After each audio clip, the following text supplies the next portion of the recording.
자, 여러분 함께 올바른 문장 어법에 대해서 공부하고 있습니다. 앞 시간에 기준이 한 너덟까지 된다 그랬죠. 그래서 생략, 다음에 중복, 이번 시간에 공부하게 될 호응, 중의성, 그리고 또 하나가 기타 문법 요소입니다. 자, 그 중에 이제 3절 호응이죠. 호응은 문장 성분 간에 자연스럽게 연결되어 있는가 하는 표현입니다. 주로 이제 우리 토플 국어능력 인증 시험에서는 주어 서술의 호응을 집중적으로 묻고는 있습니다. 최근에는 또 부사와 서술의 호응도 묻고 있으니까 잘 이어두기 바랍니다. 자, 먼저 기출문제 분석 279쪽에 들어가겠습니다. 호응입니다. 문장 성분 간의 호응이 적절한 것, 이렇게 문제가 딱 제시돼요. 그럼 호응만 보면 되겠죠. 자, 주술의 호응인데 문항 해설에 기자가 학교에 찾아가, 기자가 찾아갔다. 사건을 조사한 교사들이 사건을 조사한 거죠. 대면한 결과 학교 폭력에 대한 학교 측의 둔감한 인식에 우리들은 우려를 갖지 않을 수 없었다. 이렇게 해서 주술관계가 크게 문제가 없죠. 자, 그리고 기자가 하는 게 전체 문장의 주어, 니은 대면한 결과, 다음에 찾아가 서술어, 네, 3개 한 문장으로 되어 있는데 크게 무리수가 없습니다. 자연스럽게 되어 있죠. 자, 오답 피하기 한번 보시죠. 1번에 여기서 주목할 점은, 여러분 나중에 공부하겠지만 점, 것, 한음절의 주어가 나왔다 할 때는 뒤에 것이다, 점이다, 따름이다 라는 이런 형태의 서술어가 귀결되어야 합니다. 여기서 주목할 점은 점은 동그라미, 그의 등장이 경비원들의 철수 이후에 있었다는 것이다 또는 점이다, 이렇게 해석이 돼요. 무슨 얘기인지 이해되겠죠? 자, 다음 여러분이 이 문제에 대해 더 많은 관심을 갖고 참여하여 진지한 토론의 계기가 되었으면 합니다. 이럴 때 기억의 앞에 관심을 갖고 참여한 것은 여러분이지만 진지한 토론의 계기가 되었으면 합니다. 이 바람을 갖춘 사람은 여러분이 아니죠. 따라서 뒤에 문장에 서술부 니은의 주어가 빠져있다는 얘기예요. 그죠? 다음 3번 보죠. 인터넷 뱅킹 비밀번호는 무생물 주어입니다. 비밀번호는 불가합니다. 서술어. 유사한 경우와 불가합니다. 불가합니다에 대한 주어가 빠져있다. 사용이 불가하다처럼. 그러니까 지금 보면은 인터넷 뱅킹 비밀번호가 불가하다 이런 뜻이 아니겠죠. 사용이라는 주어가 연결이 돼야 되는데 주술 관계가 확실히 정리가 안 됐네요. 4번 보죠. 여기서 알아야 할 점은 또 점이 나왔습니다. 건 나왔죠. 그래서 선전이었다라는 표현, 점원에 대한 서술어가 없기 때문에 점은 어떻습니까? 선전이었다는 것이다, 것이다, 점이다, 따름이다, 이렇게 서술어가 귀결된다고 금방 말씀을 드렸지 않습니까? 자, 이러한 주어 서술어의 호응 문제에 초점을 맞추면서 부사어 서술어의 호응에도 절대로 간과해서는 안 됩니다. 자, 우리 문제 2번 기출문제 봅시다. 문장 성분 간의 호응이 적절한 것은요, 지금 묻고 있습니다.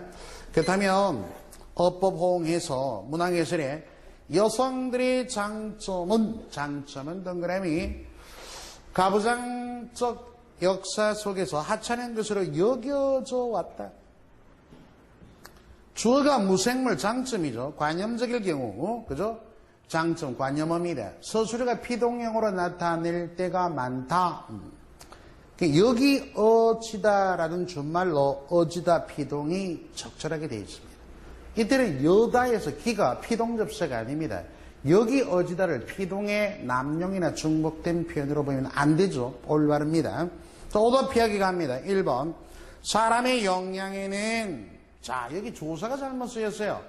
사람의 역량에는 할 때 에라는 것은 조사에는 여러분 그 밑에도 있지만 둘째 줄에 주로 시간이나 장소, 조차에는 어린이가 타고 있습니다. 가을에는 추수를 합니다 할 때 장소나 시간에 애가 들어갑니다. 여기서는 뭡니까? 역량에는 추상어기 때문에 사람의 역량에는 애를 쓰면 안 됩니다. 사람의 역량은 이렇게 나와야 되겠죠. 애 주의 깊게 보시고요. 시간 장수면 쓴다라는 것. 다음에 2번 선택지. 영수가 열심히 공부할 때에는 밝은 미래를 예측해 주기 때문이다. 여러분 스스로 때문이다 할 때는 나중에 독해에서 배웁니다. 왜냐하면 뭐뭐 또 그 까닭은 이런 식의 왜냐하면 때문이다로 왜냐하면이란 부사 다음에 그 이유는 그 까닭은이 주어가 돼야 돼요. 지금 주어가 호응이 안 맞죠. 그래서 여기에는 이유는 까닭은 이렇게 앞에 제시가 되면서 때문이다와 자연스럽게 연결할 수 있습니다. 다음 3번 보겠습니다. 청소년들에게는 어려움 속에서 겪는 땀이나 고통. 이 겪는이 앞에 왔지만 땀이나 고통을 겪다. 이렇죠? 바르게 바꾸면. 그렇다면 땀이나 고통을 겪다. 고통을 겪다 할 때는 서술어가 맞지만 땀을 겪다는 말은 안 맞습니다. 땀이 겪다. 그래서 땀을 흘리고 이렇게 돼야 되겠죠. 그죠? 자, 그런 점이 서술의 부당한 공유다라는 점 참고하고 4번에 공공주민들은 좋은 곳에 산다는 자부심이지만 그래도 교육면에서 내모보다는 못하다고 생각한다. 자, 주민들은 자부심이다. 이렇게 주술 관계가 안 맞죠. 그래서 공공주민들은 무엇이 좋은 곳에 산다는 자부심이 있지만 자부심이지만 해서 이게 서술의 역할을 못합니다. 주민들은 자부심이 있다. 이렇게 서술절의 형태로 만들어줘야 얘기가 맞겠죠. 자, 문장 간의 호응, 주술 관계를 집중적으로 살폈는데 문맥마다 문장 성분 간의 문법적인 이해 능력이 뭡니까? 바로 문제 해결의 관건입니다. 자, 281쪽 유형학습 가시죠. 문장 성분의 호응. 하나의 문장이 유기적으로 아주 긴밀하게 잘 연결되어 전달하고자 한다면 각각의 문장 성분이 적절하게 자연스럽게 호응을 이루어야 됩니다. 당연지사죠. 근데 밑에서 셋째 줄 보면은 문장 성분의 호응은 크게 세 가지의 세부적인 기준이 있어요. 무엇을 살피냐면 첫 번째 주술 구조. 주어와 서술의 호응이 적절한가는 판단. 이것이 우리 국어 능력 인증 시험에 가장 많이 나왔다고 했습니다. 다음 두 번째 서술어와 피수식의 호응도 잘 보셔야 돼요. 세 번째 제가 앞에서 읽었듯이 부사어와 서술의 호응. 이런 것을 있죠. 세 번째 같은 경우를 부사의 한정적 용법이라고 말씀합니다. 부사의 한정적 용법은 어떤 특정한 부사는 예를 들어 결코라는 부사는 아니다라는 부정의 서술어만 오도록 유도하죠. 이런 부사의 제한적 용법에서 부사어와 서술어의 호응이 적절한가를 판단하게 됩니다. 자, 여러분들 바로 주술 호응에서 기억 연습합시다. 예문. 오늘 오후에는 천둥과 번개가 치겠으니 주의하시기 바랍니다. 이 부분도 잘 보시면은, 자, 우리 보시죠. 호응에서. 이 부분 뭐죠? 천둥과 번개가 치다. 치겠으니, 이렇게 나오잖아요. 이렇게 한번 서술화 시키면, 이 치다라는 서술에는 번개가 치다라는 이 주어는 받을 수 있는 서술어죠. 근데 천둥도 공이 받아야 돼. 그게 이제 서술어가 공유하는 것인데 천둥이 치다 안 합니다. 천둥은 소리이기 때문에 어떻게 해요? 천둥이 울리고 이렇게 돼요. 따라서 이런 경우에는 서술어 가운데 울리고 이런 서술어가 하나 치택이 들어가야 되는데 천둥에 대한 서술어가 빠져 있습니다. 앞에서 생략할 때도 우리가 배운 바 있죠. 그렇게 파악하시고요.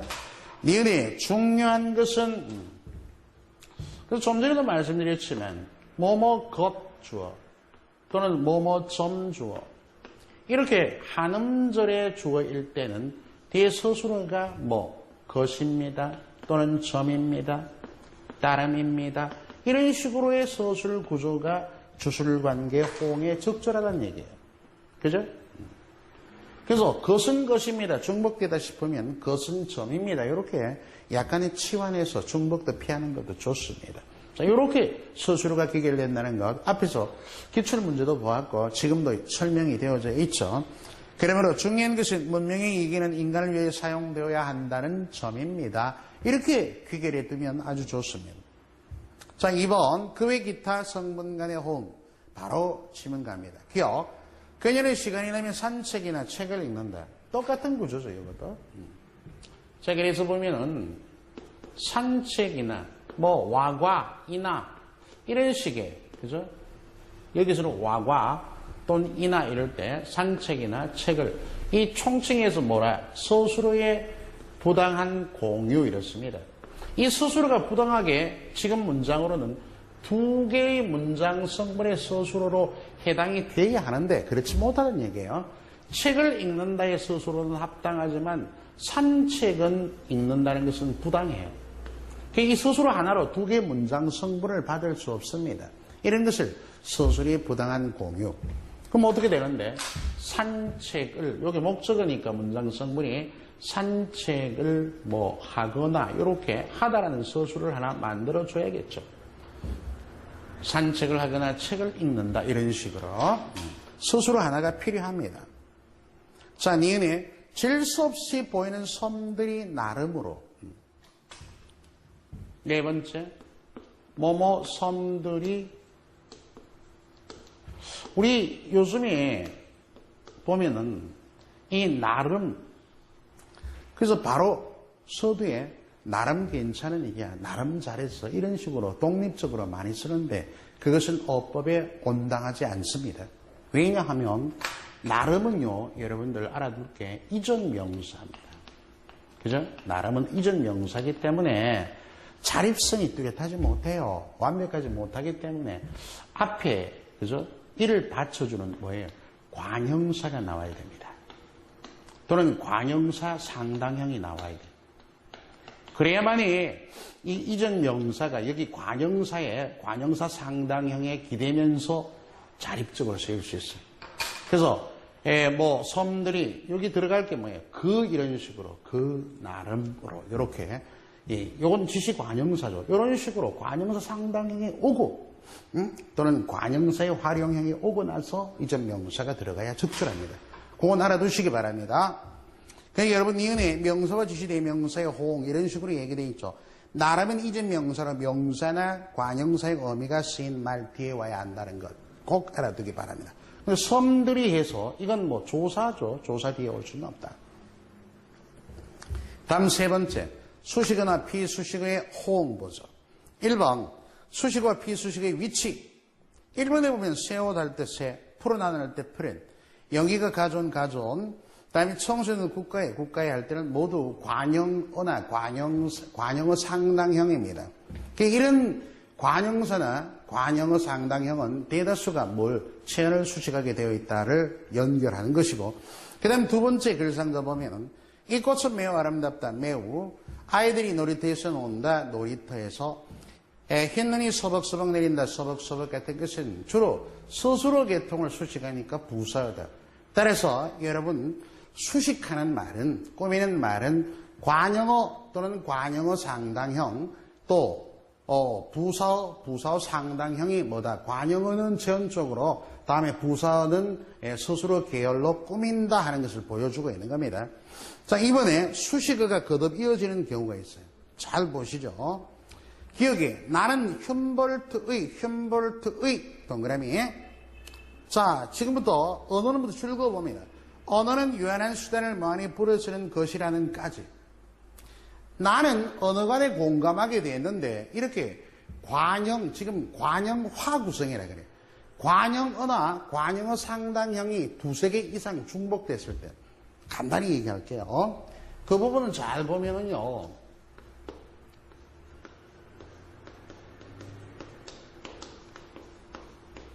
자, 이렇게 쉽게 볼 수 있어요. 아주 쉬운 표현으로 예문을. 예쁜 착한 소년. 예쁜 관형어 착한, 뭐 우리가 관형 사용 그러기도 합니다만은 관형어예요. 관형어가 나란히 이렇게 관형어에 해당하는 관형어 상당형도 됩니다. 그래서 관형어에 해당하는 것이 두 개 나란히 중복되는 것을 뭐라, 이런 것들을 뭐라 그래요? 관형화 구성이에요. 관형화 구성은, 관형어는 여러분들이 체언을 수식하게 됩니다. 여기 소녀를 수식하게 돼요. 그런데 관형어가 계속 중복되는 관형어 구성이 되면요, 무엇을 수식해야 될지 뚜렷함이 떨어집니다. 호흡이 굉장히 길어지죠. 이럴 때는, 이거 극복하고자 할 때는 이렇게 쓰는 관형어 구성은 좀 어색해요. 그래서 어때? 앞에 관형어 구성을 풀어줍니다. 자, 예쁘고 이렇게 서술어 계를 풀어주고 예쁘고 착한 그녀 이러면 뭐 문제가 없죠, 그죠? 착한 소녀 이렇게 서술어 계열로 풀어주면 좋다라는 관용어 구성에 대해서 이해를 조금 하셔야 됩니다. 관용어가 몇 개 중복될 때 여기도 보면 훔볼트의 의 관용어입니다. 그리고 뒤에 는까지가 그러니까 관용구 또는 관용절이라 보입니다. 어쨌든 관용어 구성이 여러 개 중복이 되었을 때는 짧은 것을 뒤로 갖다 두면 좋아요. 보세요. 니은에 나는 해서 쉼표 찍으면서 언어는 요한의 수단을 많이 부르시는 것이라는 훔볼트의 뒤로 갔죠. 언어관에 공감하게 되었다. 한번 공부해 두시고요. 자, 4번은 중요합니다. 별 표시해 두시고요. 4번은 보시면은 여러분들 그 부사와 서술의 호응입니다. 개괄적으로 부사와 서술의 호응. 이건 잘 보셔야 돼요. 지금까지 본 것이 뭔데? 바로 주어 서술의 호응. 다음에 또 여러분 수식관계 호응 있었죠? 부사와 서술의 호응입니다. 이 부사와 서술의 호응에는 이거 제가 앞서서 뭐라 그랬다? 부사어의 어떤 특정 부사에는 특정한 서술어가 오도록 유도한다, 제한한다. 따라서 부사어의 제한적 용법이다. 이렇게 얘기 드린 바 있습니다. 그럼 부사의 제한적 용법에 여러분 그 뒤쪽에 예문들 한번 보시죠. 비록 가난하면 나는 꿈을 버리지 않을 것이다. 이 비록이라는 말은 있지 않습니까? 비록은 뭐뭐 하더라도 이런 서술 구조와 자연스럽게 호응합니다. 비록 가난하지만 이런 식으로 요렇게 그는 비록 가난하지만 열심히 노력했다라든지 또 그래서 비록 가난하더라도 이렇게 돼야 되겠죠. 가난하면 하는 조건이 붙으면 만약에 들어가야 되겠죠. 니은에 영어는 결코가 있습니다. 결코는 주로 아니다라는 부정의 서술어와 호응합니다. 여러분 공부를 해 두셔야 되죠. 그죠? 결코 아니다. 부정의 서술어. 그러다 보니까 그녀는 영어는 결코 시간에 도착하지 못할 거야. 이렇게 돼야 되겠죠? 구멍가게에도 가기 싫은데 하물며 비중이 높습니다. 하물며라는 부사는 뭐뭐 하랴 하겠는가 라는 의문형인데 이걸 반어적인 의문의 서술어와 관련됩니다. 강조되죠, 이 내용은. 동물도 그러하거늘 하물며 인간이 그러할 수 있겠는가, 그러할 수 없다라는 의도를 지닌 반어적 의문의 서술어가 뒤쪽에 이렇게 하랴 하겠는가 이런 식으로 연기를 해요. 이런 부사들은 이것뿐만이 아니고 많습니다만은 몇 개 발췌한다면 이런 것들은 하더라도 결코 아니다, 하물며 하랴 하겠는가 이와 같은 서술어를 제한적으로 한정한다 이런 얘기예요. 자, 리얼히 보면 과연은 어떠냐면 과연 프로 선수답군, 과연은 뒤에 뭐뭐군, 구나라는 주로 감탄형의 뭡니까? 서술어 계열과 연결이 된다는 것도 더불어 이야기 바랍니다. 물론 이 네 개만 그러다는 건 아니에요. 훨씬 더 많습니다만 여러분 대표적으로 이런 것들이 부사어가 서술어를 제한하는 부사의 제한적 용법이니까 잘 판단하셔야 되겠다 이런 얘기예요. 자, 호응 부분에서 얘기를 했습니다. 여러분 돔닫기 3번은 한번 문장이 길죠. 꼼꼼하게 한번 연결해 두시고, 자, 4절 중의성입니다. 우리가 이 중의성 그러면은 이 중의성이라 하는 말은요,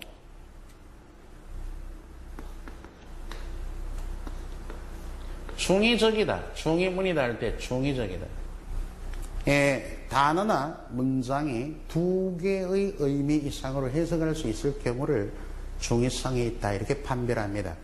그래서 앞서 말씀드렸지만 의도적이지 않은 한 되도록이면 중의적 표현을 쓰지 말아야 합니다. 자, 그래서 올바른 문장 어법에서는 중의적 표현을 올바르지 않은 모호한 문장이다. 이렇게 연결하죠. 자, 기출문제 한번 분석합시다. 1번, 문장이 두 가지 의미로 풀이될 가능성이 적은 것. 따라서 중의문이 아닌 것 이런 얘기죠. 자, 문항해설에 보면은 한국과 쌍벽을 이루었던 일본은 작년 대회 때부터 수준 향상을 보여 이번에 강력한 우승후보로 꼽히고 있는 중국을 감당해내기 어려울 것 같다. 뭐 문장이 깁니다만 중의성이 없습니다. 근데 오답 피하기 보죠. 원고기는 그가 그린 그림을 선생님께 드렸다. 이럴 때 원고기는 그가 그림할 때 그 제기대명사가 원고기 자신일 수도 있고 또 다른 타인일 수도 있습니다. 그러니까 해석이 두 가지 됐죠. 다음 2번 부산과 목포를 제한 전라남도 일원의 폭설이 내릴 때 잘 보세요. 이때 부산과에서 끊었다고 봅시다. 부산과 목포를 제한 전라남도 일원의 폭설이 내렸던 부산에도 내리고 다음에 목포 외에 전라남도 일원에 내린 것입니다.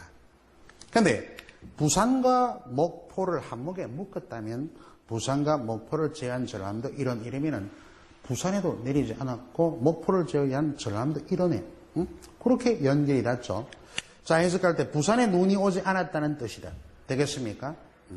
그게 부산과 목포가 묶여버리니까 부산과 목포에 눈이 오지 않았고 전라남도 일원에만 눈이 왔다 이런 얘기예요. 부산을 단독으로 떼면 부산에는 어떻습니까? 눈이 내린 게 되고 부산과 목포를 묶어두면 어떻게 돼요? 부산과 목포에 눈이 내리지 않으므로 부산에 눈이 오지 않은 것으로 뜻이 두 가지로 판단할 수 있단 말이에요. 그 어디서 끊어주면서 부산을 어떻게 해석하느냐에 따라 다릅니다. 자, 다음 3번 보죠. 사람들이 많은 도시를 다녀보면 흥미로운 광경을 볼 수 있다. 많은 동그라미.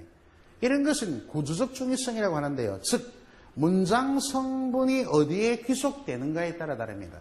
즉 사람들이 많은에 빗근 거면은 자, 사람들이 많은 하면 쉽게 도시가 뒤에 나오니까 대도시라는 뜻이고 자, 사람들이서 빗금을 딱 치면 사람들이 많은 도시니까 여러 도시라는 뜻이에요. 따라서 많은이 사람들이를 주어로 택하면 대도시고 많은이 단독으로 도시만 수식하게 되면 여러 도시라는 뜻이니까 해석이 둘이상이므로 중의적이다 이런 얘기죠.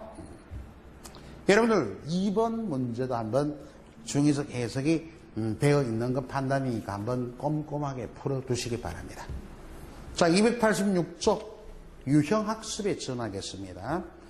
자, 중의성 해석이 나오죠, 그죠? 하나의 문장이 두 가지 이상의 의미로 해석될 수 있는 것을 중의성이 있다. 셋째 줄에 의도적으로 사용한 경우가 아니면 문학이나 이럴 때 언어유희를 위해서 의도적으로 사용한 경우가 아니면 가급적 피하라. 모호한 문장이니까 이런 뜻이에요.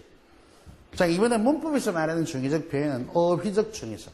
단어가 여러 가지 뜻이 있어요. 이럴 때는 동음 이관계가 성립합니다. 저배를 보십시오 할 때 배는 사람의 복부일 수도 있고 다음에 또 한편으로 타는 배일 수도 있고 먹는 배일 수도 있습니다. 이 배가 동음 이 단어가 여러 가지 뜻을 지녔다. 이게 어휘적 중의성. 구조적 중의성은 잘 보세요. 나는 철수와 순이를 만났다. 나는 철수와 순이를 만났다. 자, 이런 문장에서 구조적 중의성이라면 문장 성분을 어디까지 파악하느냐에 따라 다릅니다. 나는을 단독 주어로 볼 수 있겠고 또 한편으로 여러분 나는 철수와 여기까지를 주어로 볼 수 있죠. 따라서 이 문장은요. 주어부를 어디까지 파악하느냐 주어나 주어부의 파악이 관건입니다. 그러니까 나는 주어부로 보면 나 단독으로 철수와 순이를 만난 거고 나는 철수와까지를 주어부로 보면 나는 철수와 함께 동반해서 순이를 만나러 간 것입니다. 이것이 바로 구조적 중의성이다 이런 얘기죠. 그죠? 그리고 언어적 중의성은 A, B의 언어적 기법이 사용이 됩니다.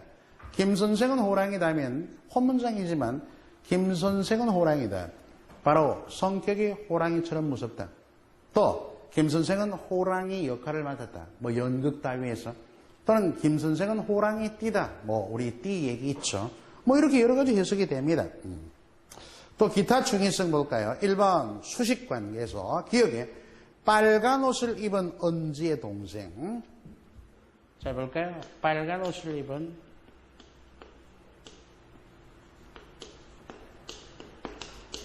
은지의 동생. 이런 지문이 나왔지만 아주 쉽게 또 갑시다. 간단하게 예쁜 소녀의 지갑이 눈에 띄었다. 이런 경우에 보시면 요거부터 할게요. 예쁜이라는 관형어라든지 아까 말씀드린 수식어는 관형어 상당형도 됩니다. 이럴 때 관형어 상당형 하면 관형구, 관형절을 포함한 거예요. 자, 이런 관형어는 천을 수식하는데 이 예쁜이 뭐예요? 소녀를 수식할 수도 있고 첫 번째 뜻, 다음에 소녀의 지갑을 꾸밀 수도 있습니다. 두 번째 뜻. 이 뜻이 두 가지죠. 예쁜 소녀가 예쁠 수도 있고 지갑이 예쁠 수도 있습니다. 자요, 관형어 상당형이 이래 꾸미는 수식하는 말이 피수식어가 둘 이상일 때는 중의적일 수 있어요. 자, 그래서 이런 중의성을 해소하기 위해서는 방법이 두 가지입니다. 중의성 해소 방법까지, 해소 방법은 둘이다, 두 가지. 그 첫 번째로는 쉼표를 찍을 수도 있고, 두 번째는 위치를 이동할 수 있어요. 문장 성분의 위치 이동. 그럼 가만히 볼까요? 예문으로 봐서 예쁜 쉼표에 들어간다고 봅시다. 가정. 소녀의 지갑. 이렇게 쉼표를 찍었다. 또는 소녀의 예쁜 지갑. 이렇게 위치를 바꿨죠. 이렇게 되면 쉼표를 찍었을 때는 예쁜이, 이 쉼표는 휴지부입니다. 쉬어간다는 뜻이니까 소녀를 수식하는 게 아니고 바로 여긴 쉬어가고 지갑만을 수식하니까 예쁜 것은 지갑이 되는 것이고, 자, 위치 이동했습니다. 예쁜. 그 예쁜을 바로 그 꾸미는 말 바로 앞쪽으로 이렇게 이동하면 지갑만 예쁜 게 되죠. 이렇게 중의성을 해소하기 위해서는 뭐다? 방법이 두 가지 있다도 알아두시면 좋겠네요. 같은 적용을 여기다가 해볼까요? 여러분, 빨간 옷을 입은 여기가 관형어 상당형입니다. 뭐 구도 될 수 있고 절도 될 수 있죠. 그럼 언지가 수식을 받죠. 그죠? 언지가. 근데 동생도 가능해요. 피수식어 둘이에요. 그러니까 빨간 옷을 입은 사람이 언지일 수도 있고 또 하나는 뭐예요? 동생일 수도 있습니다.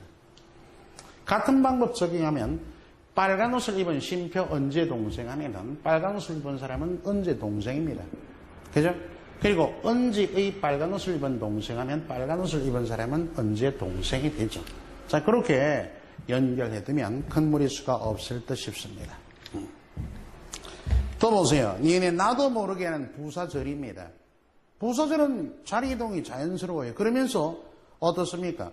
부사절은 서술을 수식하죠. 그러면 니은 문장에서 서술을 동그라미 쳐봅시다. 빠졌던, 생각나서. 웃음이 나왔다는 서술절이죠. 그래서 구덩이에 나도 모르게 빠졌던, 또는 구덩이에 빠졌던 일이 나도 모르게 생각나서, 구덩이에 빠졌던 일이 생각나서 나도 모르게 웃음이 나왔다. 자, 이 나도 모르게는 부사절을 이동에 따라서 의미가 달라진다. 이런 얘기입니다. 자, 이것은 금방 얘기했듯이 기타 중의성은 주로 수식하는 말에 수식받는 말의 두세 개 나타남으로써 여러 개 중의적일 수도 있고 부사어나 부사절처럼 이동, 자리 이동에 따라서 여러 가지 중의성을 띌 수도 있다는 얘기고, 다음은 2번에 기타 구문의 중의성 287쪽에 한번 봅시다. 남편은 나보다 비디오를 더 좋아한다. 이건 조금 해석을 잘 못하시는 분이 있을지 모르겠지만 거기다가 적어 놓으시기를 여기는 비교 구문입니다. 비교 대상. 이 부분은 뭐냐면 이 부분 잘 모르시는 분을 위해서 한번 볼까요? 남편은 나보다 비디오를 더 좋아한다. 왜 중의적인가? 발견하고자 하는 거예요. 그러면 이 비교 대상에 따라 다르다. 이게 비교 대상과 비교 주체. 그럼 첫 번째 뜻, 두 번째 뜻 한번 보시겠습니다. 그러니까 이 부분은 잘 보면은 여기 비디오가 비교 대상이에요. 비디오가 있고 비교 주체는 누굽니까? 남편과 나. 나는 즉 아내겠죠, 아내. 그죠? 이 사람들이 비교 주체예요. 비교 주체고 위가 비교 대상입니다. 비교 주체, 여기가 비교 대상.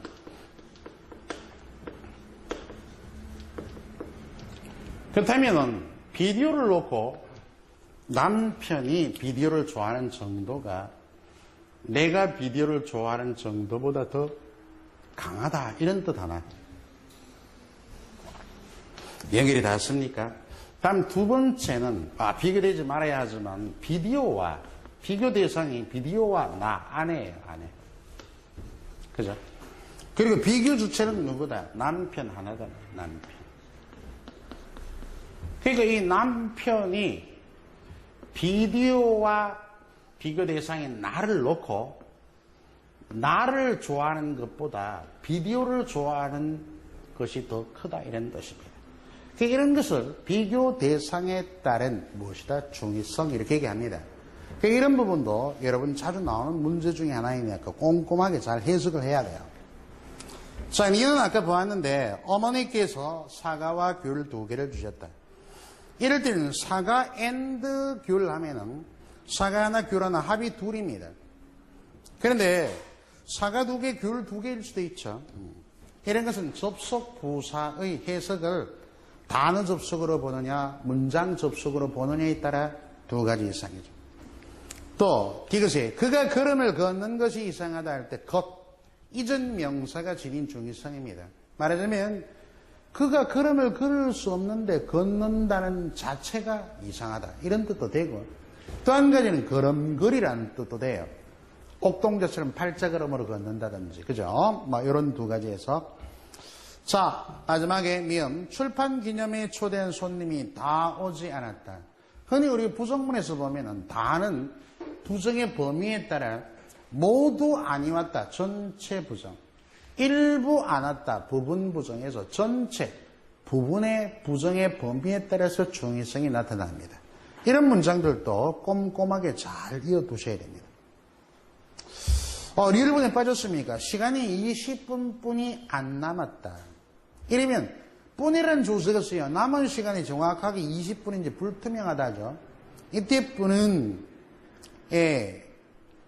우리가 보면은 20분 밖에 할 때는 우리가 흔히 조금의 아쉬움이 나타나죠. 그죠? 뭔가 긴장감이 있고, 뭐, 이런 말 많이 하지 않습니까? 술잔에 술이 뭡니까? 반밖에 할 때는 아쉬운 심정을 얘기한 거고, 그지? 그러나 20분, 이나라고 해석하면, 즉, 술잔에 술이 뭐, 반 이나 남았다면 어느 정도 긴장 풀어집니다. 완화. 그러니까 안도의 의미가 있어요. 그런 점 감안해서 한번 해석해 두면 되겠네요. 자, 도움닫기 이제 4번 한번 보시면서 다음 중 2가지 의미로 해석될 수 있는 것은 임금님의 귀가 당나귀 귀에 비슷하다. 가을엔 쪽빛 하늘과 황금빛 들판이 맞닿는다. 자, 3번 보세요. 나는 눈이 큰 진영의 언니. 수식 관계에서 빚어지죠. 나는 눈이 큰 진영의 언니.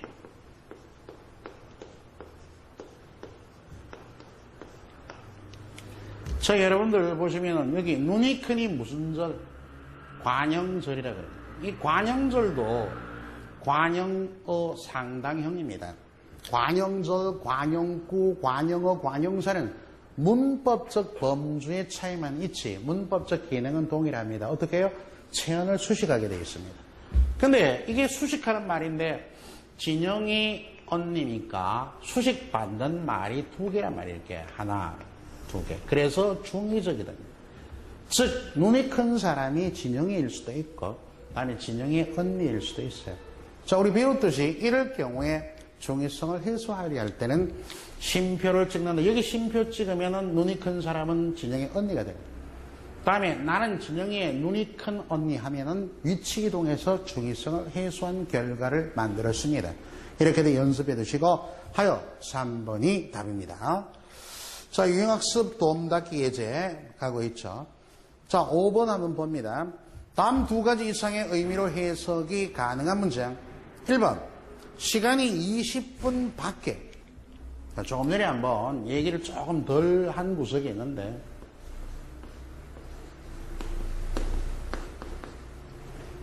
자, 시간이 20분,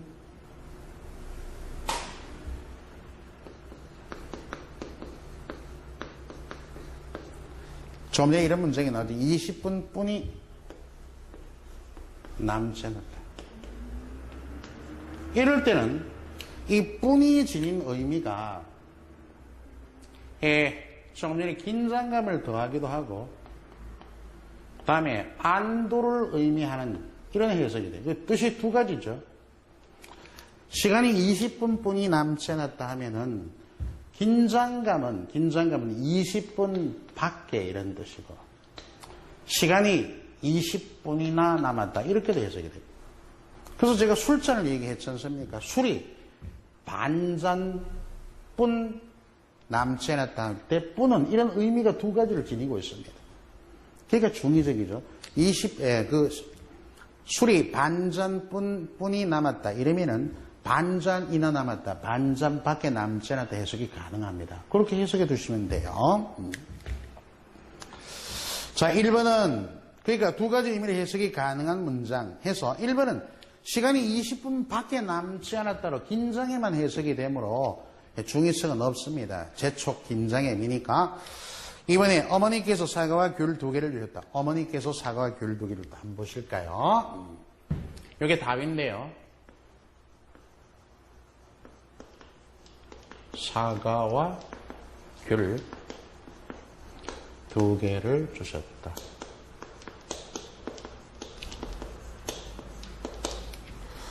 자, 여러분들 여기서는 문법적 이해가 필요한데, 이론 문법에서 뭐냐면 여기 와입니다. 와. 이런 와과를 뭐라 그러냐면 접속조사라 그래요. 접속조사의 종류에는 단어 접속조사가 있고, 단어 접속조사는 단어와 단어를 결합하는 겁니다. 그 다음에 문장 접속조사가 있어요. 문장 접속조사는 문장과 문장을 결합하는 것입니다. 자, 그래서 여기서 잠깐만 이제 예를 한번 여러분들의 문법을, 이론 문법을 우리 그 과정에서는 또렷하게 연결되어 있지 않으므로 예를 한번 들어볼게요. 나는 사과와 배를 좋아한다.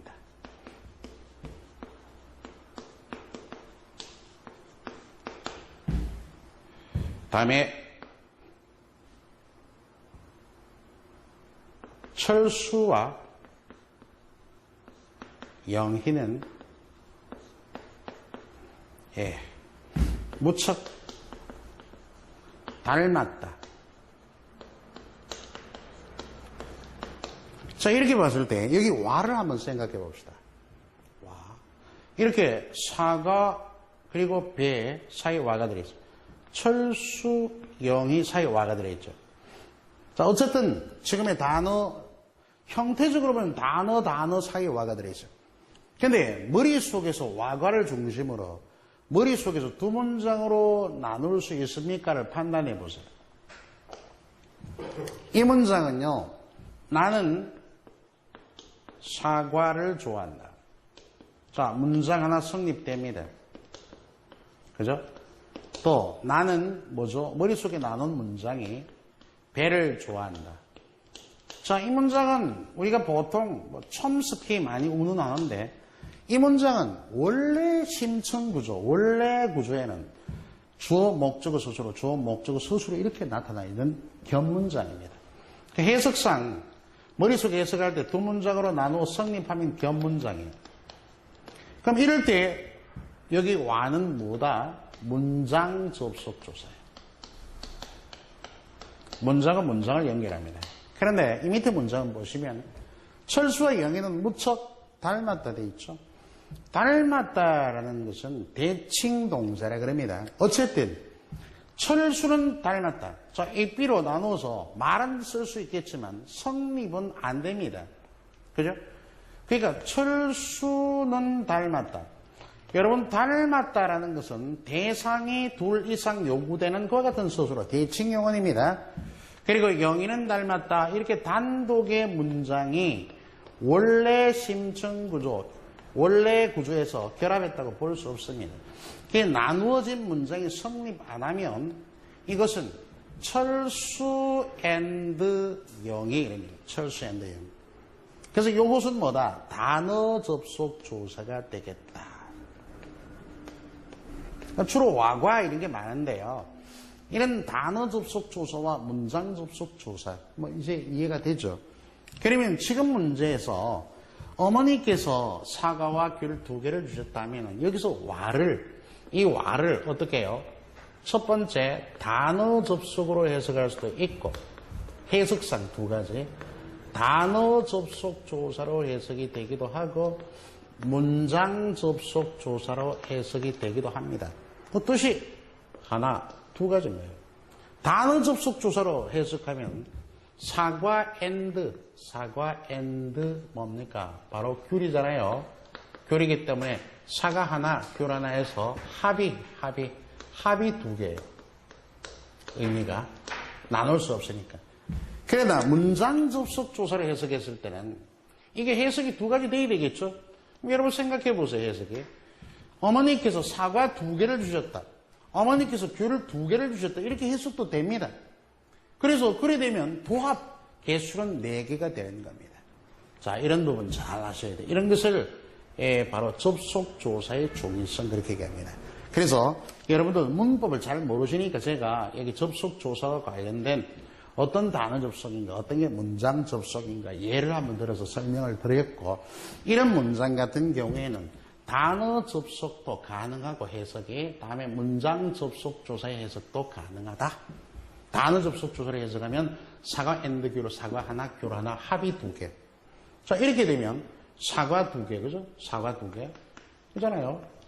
어머니께서 사과 2개를 주셨다. 어머니께서 귤 2개를 주셨다. 각각 2개. 그러면 잠정적으로 뭐다? 합이 4개인 셈이다. 이런 얘기죠.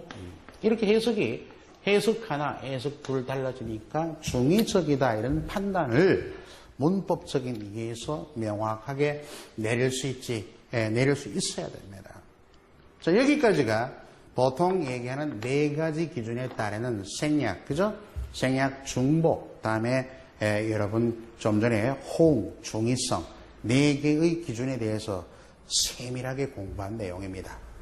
자, 다음 시간에는 5절의 기타 문법 요소, 여기서는 뭐 사피등 표현도 있고 여러 가지 있지만 높임 표현을 통한 언어 예절에 조금 집중하시면 좋을 듯 합니다.